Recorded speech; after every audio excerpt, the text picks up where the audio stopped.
और आइए अब बात करते हैं आपकी हेल्थ की और अब आपको दिखाते हैं कोणासन। कोणासन 1, कोणासन 1 यानी कि एल्बो प्लैंक जिसे हम कहते हैं। तो कैसे करना है, अपने दोनों एल्बोज पे आएंगे, अपने दोनों पंजों को इन करेंगे, टोज इन करेंगे, अपने बटक्स को उठाएंगे। हाँ, अब इसमें ध्यान रखेंगे, अपने कोहनी को थोड़ा सा आगे लेंगे। आपका जो कंधा है और जो कोहनी है वो एक 90 डिग्री पोजीशन में होनी चाहिए। ये नहीं कि आपके कंधे ऐसे जा रहे हैं, ऐसे नहीं जाएंगे, इस पोजीशन पे रहेंगे। और आपके जो बटक्स हैं वो बिल्कुल सीधे रहेंगे, ये नीचे नहीं जाने चाहिए। अगर आप ऐसे करेंगे तो कमर में दर्द आएगा। तो हमें क्या करना है, अपने पेट को एंगेज करना है और एक सीधी लाइन में आना है।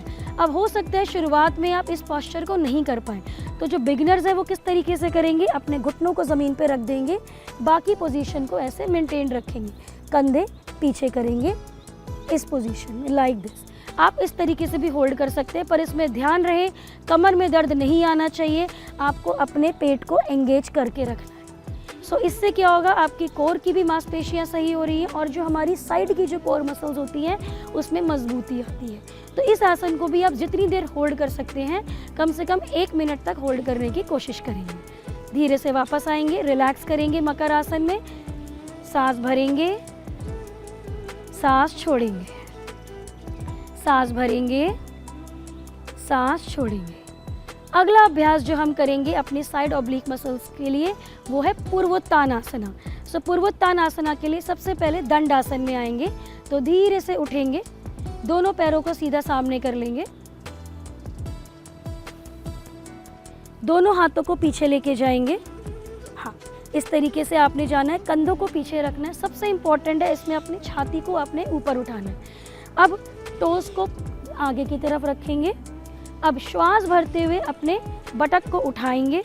ध्यान रहे आपकी कोर की मसल्स बिल्कुल एंगेज होनी चाहिए, उसको लूज नहीं छोड़ना है। जब आप इस पोजीशन में आ जाएंगे तो धीरे से अपनी गर्दन को रिलैक्स करना है। आपकी गर्दन में किसी तरीके से खिंचाव नहीं आना चाहिए।